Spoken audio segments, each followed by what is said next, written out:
আসসালামু আলাইকুম। আজ বৃহস্পতিবার 14 চৈত্র 17 রমজান 28 মার্চ। বাংলাদেশ বেতার সিলেট সংবাদ পড়ছি আফিফা আফরিন মিথুন। টেকসই ও সুসংগঠিত সামাজিক নিরাপত্তা নিশ্চিতকরণের লক্ষ্যে সর্বজনীন পেনশন স্কিম বাস্তবায়ন বিষয়ে সভা অনুষ্ঠিত হয়েছে গতকাল সুনামগঞ্জের শাল্লা উপজেলায়। এতে প্রধান অতিথি ছিলেন জেলা প্রশাসক মোহাম্মদ রাশেদ ইকবাল চৌধুরী। একই বিষয়ে মতবিনিময় সভা অনুষ্ঠিত হয়েছে গতকাল হবিগঞ্জের বানিয়াচং উপজেলায়। পরিষদ মিলনায়তনে উপজেলা নির্বাহী অফিসার মোহাম্মদ মাহবুবুর রহমানের সভাপতিত্বে বিভিন্ন দপ্তরের কর্মকর্তা, ইউনিয়ন সচিব, উপসহকারী কৃষি কর্মকর্তা ও শিক্ষকবৃন্দ উপস্থিত ছিলেন। কিশোর কিশোরী ও নারী উন্নয়নে মহিলা সমাবেশ অনুষ্ঠিত হয়েছে গতকাল হবিগঞ্জের চুনারুঘাট উপজেলায়। হাতুন্ডা গ্রামে সমাবেশে প্রধান অতিথি ছিলেন পৌর মেয়র সাইফুল আলম রুবেল। এতে স্থানীয় কাউন্সিলর, নারী নেত্রী সহ শতাধিক মহিলা অংশগ্রহণ করেন। জেলা তথ্য অফিস এর আয়োজন করে।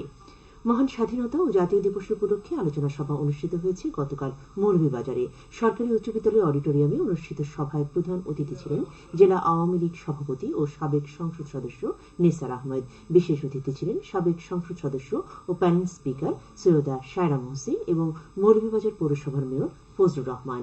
এতে বিভিন্ন রাজনৈতিক দলের নেতৃবর্গ, বীর মুক্তিযোদ্ধা, শহীদ বীর মুক্তিযোদ্ধা পরিবারের সন্তান, জনপ্রতিনিধি সহ বিভিন্ন পেশার 3 শতাধিক ব্যক্তি উপস্থিত ছিলেন। মুক্তিযোদ্ধার সন্তান কম্বাইন্ড কাউন্সিল এর আয়োজন করে। বিশ্ব নাট্য দিবস উপলক্ষে শোভাযাত্রা ও আলোচনা সভা অনুষ্ঠিত হয়েছে গতকাল মৌলভীবাজারে।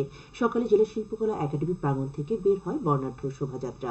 পরে একাডেমি হলরুমে অনুষ্ঠিত হয় আলোচনা সভা। এতে প্রধান অতিথি ছিলেন সংসদ সদস্য জিলুর রহমান।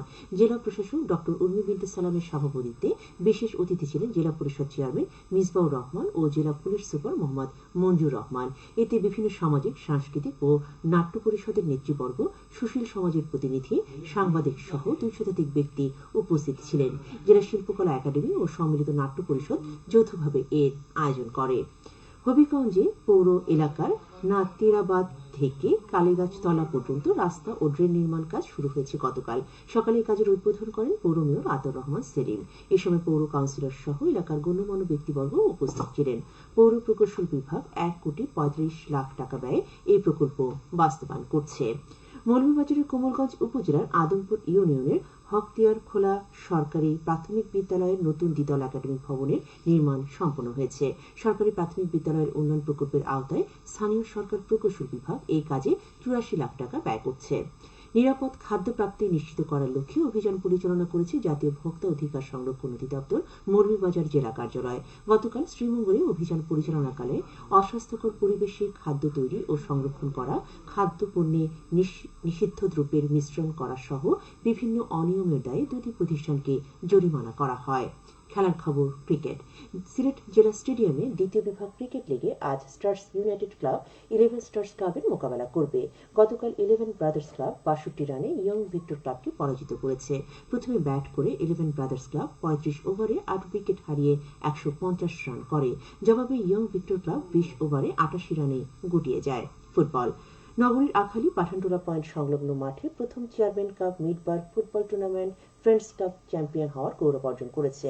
স্থানীয় যুব সমাজের আয়োজনে গতকাল রাতে তারা 5-0 করে কামারবাজার ফুটবল একাদশকে পরাজিত করে। খেলা শেষে উভয় দলের মধ্যে পুরস্কার বিতরণ করে টুকের বাজার ইউনিয়ন পরিষদের চেয়ারম্যান শফিকুর রহমান। টুর্নামেন্টে মোট 56টি দল অংশ নেয়। সাহরি ও ইফতারের সময়সূচি। সিলেট ও এর পার্শ্ববর্তী এলাকায় আজ ইফতার সন্ধ্যে 6:10 এবং আগামীকাল সাহরির শেষ সময় ভোর 4:28। সবশেষে আবহাওয়া।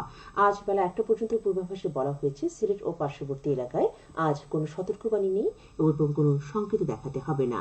আজ সিলেটে সূর্যোদয় হয়েছে 5:48 এবং সূর্য অস্ত যাবে সন্ধ্যে 6:07। সংবাদ শেষ হলো। পরবর্তী স্থানীয় সংবাদ প্রচারিত হবে দুপুর 1:05।